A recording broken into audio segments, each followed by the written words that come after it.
First কোয়েশ্চনটো আছে which is the larger ফ্ৰেকশন তোৰ কোনটো ভগ্নাংশ আটাইতকৈ ডাঙৰ এটা ভগ্নাংশৰ উত্তৰটো আছে 1/2 to 1 or 21/2 to 1 হা আমি এইটো প্ৰশ্নটো কৰাৰ আগতে গণিতটো সলভ কৰাৰ আগতে ফাৰ্স্ট উদাহৰণটা দিয়া আছে এটো মই চাই লব উদাহৰণটোৰ কি কি দিছো মই যে এক্সাম্পল এটা দি দিছো দুটা গ্লাস আছে সমান গ্লাস এই গ্লাসটোত পানী এইটো এ গ্লাসটোত আছে পানী ইয়ালৈকে আৰু বি গ্লাসটোত আছে পানী ইয়ালৈকে যদি আমি আপোনাক প্ৰশ্ন কৰা যায় যে কোনটো গ্লাসত পানী বেছি আছে আমি অফকোৰ্স এইটো জানিম যে কি দেখিছো যে এইটো বি গ্লাসত আমাৰ পানী বেছি আছে সো আমি কি দিম এইটো দিম এ গ্লাসতকৈ বি গ্লাসত আমাৰ পানী বেছি আছে ঠিক তেনেকৈ আমি ভগ্নাংশৰ ক্ষেত্ৰত কি কৰো যেতিয়া আমি এনেকৈ দিয়ে থাকে মানে হৰটো একে যদি থাকে ওপৰটো লব বুলি কয় তলটো হৰ বুলি কয় হৰটো যদি একে থাকে তেতিয়া হলে আমি কি কৰো ওপৰত যেটো থাকিব মানে লবটো আমি চাই লম লবটোৰ যেটো লব ডাঙৰ আছে সংখ্যাটো ডাঙৰ আছে হেইটোৱে ডাঙৰ ভগ্নাংশ মানে ইয়াতে আছে 1/2 to 1 আৰু এটা আছে 21/2 to 1 গতিকে যেটো 21 to 1 কৈ ডাঙৰ গতিকে ইয়াতে কি হ'ব 21/2 to 1 তো ডাঙৰ হ'ব এটা যদি এটা ধৰা দিলে আকৌ 43 দিলে আৰু তলত 2 to 1 দিলে তেতিয়া হলে কি হ'ব 43 তো ডাঙৰ হ'ব এই দুটাত কৈ হয়নে এনেকৈ যদি আপোনালোকক দিয়া থাকে তলত হৰটো যদি একে দিয়াই থাকে তেতিয়া হলে আপুনি কি লক্ষ্য কৰিব লাগিব আপোনাৰ লবটো লক্ষ্য কৰিব লাগিব লবটো যদি যেটো সংখ্যা ডাঙৰ থাকে হেইটো ভগ্নাংশে ডাঙৰ হ'ব আৰু বাকি যদি কোনটো সৰু ভগ্নাংশ মানে প্ৰশ্ন আহে তেতিয়া হলে যেটো লবটো সৰু আছে মানে ওপৰটো যেটো সৰু আছে নহয় হেইতে কি হ'ব সৰু ভগ্নাংশ হ'ব বুজি পাইছা এটা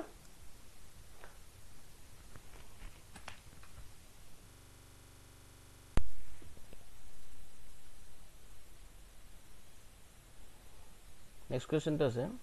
which of the following fractions is the largest? তোৰ কোনটো ভগ্নাংশ আটাইতকৈ ডাঙৰ এতে আছে ফাৰ্স্ট 11/12 12/13 next আছে 13/14 আৰু 14/15 যদি আপুনি লক্ষ্য কৰে তেতিয়া হলে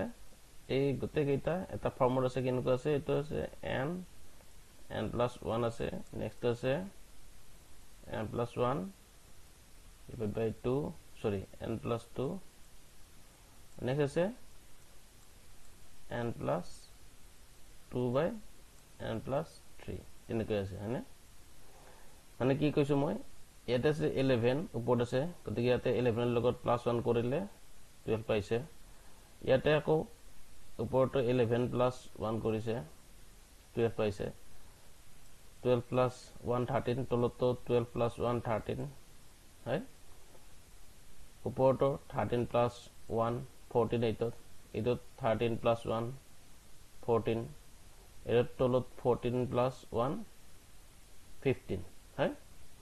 মানে গোটেইটা +1 + 1 হৈ গৈ আছে তলতো +1 ওপৰতো +1 হৈ গৈছে মানে এইটো n+1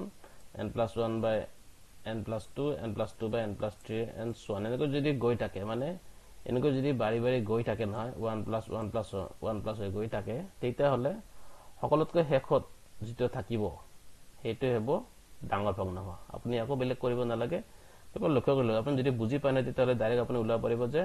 এনেকৈ যেতিয়া +1 + 1 হৈ গৈ থাকে ওপৰতো তলতো যদি +1 + 1 হৈ গৈ থাকে তেতিয়া হলে সকলোতকৈ ডাঙৰ ভগ্নাংশটো কোনটো হ'ব সকলোতকৈ শেষত যেটো থাকিব হেইটো হ'ব সকলোতকৈ ডাঙৰ ভগ্নাংশ আৰু সকলোতকৈ সৰু ভগ্নাংশ কোনটো হ'ব এইটো হ'ব যেটো প্ৰথম ষ্টাৰ্টিংত থাকে হেইটো হ'ব সকলোতকৈ সৰু ভগ্নাংশ গতিকে ইয়াৰ শুদ্ধ উত্তৰটো হৈছে অপচন এ 14/15 এটা আপোনালোকে এটো মনত ৰাখিব যে এইটো যদি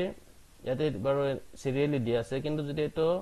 মানে ধৰা 12/13 টো ইয়াতে নিদি মাজত নিদি ইয়াতে শেষত দিলা তেতিয়াও কিন্তু আমি কি কৰি লয় একাদিক্ৰমে কৰি লয় মানে সজাই লৈ কিনে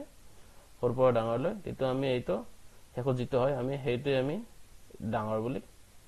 পাই যাব আমি সো গাইস বুজি পাইছে না হয়তো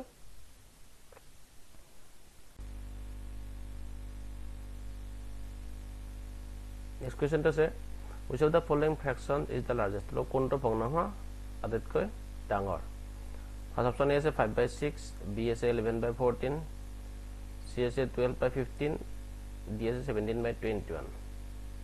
ইয়াতে প্ৰথম আমি হৰকেইটা একে আছে নাযাব হৰ মান কোনটো হৰটো তলটো কয় বুলি মই কৈছে হৰটো কি আছে গোটেইটা বেলেগ বেলেগ আছে সো আমি সহজ উপায় কৰিবৰ কাৰণে কি কৰিম যেটো ভগ্নাংশ দিয়া আছে নাই ভগ্নাংশ এটা আমি উলটাই দি দিম মানে 5/6 আছে আমি কি কৰি দিম 6/5 কৰি দিম আৰু এনেকৈ কৰি দি আমি ইয়াতে মানটো উলাই লম 6/5 আছে হৰণ কৰিলে কিমান পাম মানে 5 এৰে 6 হৰণ কৰিলে 1.2 পাম হয়নে 1.2 পাম এটো নেক্সট আছে 14/11 হ'ব এটো মানে 11/14 আছে সো যেটা আমি উলটা দিম বুলি কৈছো এটো কি হ'ব 14/11 হ'ব 11 এৰে 14 ক ডিভাইড কৰিলে আমি 1.27 এনেকৈ পাম মানে আমি দুটালৈকে ধৰিছো না দশমিক পিছত আমি দুটা আংকলে ধৰিম নেক্সট এটো আছে 12/15 গতিকে এটা 15/12 হ'ব 15/12 15 যদি 12 এৰে হৰণ কৰা যায় তেতিয়া হলে আমি কিমান পাম 1.25 পাম নেক্সট আছে 21/17 মানে এটো আমি উলটাই দিছো 17/21 আছে গতিকে 21/17 কৰি দিছো এটাক আমি ডিভাইড কৰিলে কি পাম 1.23 গতিকে তাৰ পৰা দেখা পাইছে যে আপোনালোকে কি এটো 5/6 যেটো আছিল নহয় মানে 6/5 কৰি লৈছো এটো সকলতকৈ সৰু আছে আৰু মই কৈছিল যে যেটো সকলতকৈ সৰু হ'ব এনেকৈ কৰিলে মানে উত্তৰটো যেটো সৰু পোৱা যাব হেইতে সকলতকৈ ডাঙৰ ভগ্নাংশ হ'ব গতিকে ইয়াতে সকলতকৈ ডাঙৰ ভগ্নাংশ কোনটো অপচন এ 5/6 তো আৰু যেটো সকলতকৈ এনেকৈ উলটাই দিছো যেটো সকলতকৈ ডাঙৰ থাকে নহয় হেইটো হৈছে সকলতকৈ সৰু ভগ্নাংশ গতিকে এটা যদি সকলতকৈ সৰু ভগ্নাংশ বিচাৰিলে হয় তেতিয়ালে কোনটো হলে এইটো হলে সৰু ভগ্নাংশ কিন্তু ইয়াতে শুদ্ধ উত্তৰটো ৰাইট অপচনটো হৈছে এইটো তো সকলতকৈ আমি ইয়াতে সৰু পাইছে বুজি So guys, thank you. ভিডিওটো চাই যদি ভাল পাইছে তেনে লাইক কৰিব, কমেন্ট কৰিব আৰু যদি মোৰ চেনেলটো নতুনকৈ আহিছে তেনে অনুগ্ৰহ কৰি মোৰ চেনেলটো সাবস্ক্ৰাইব কৰি ল'ব। ধন্যবাদ।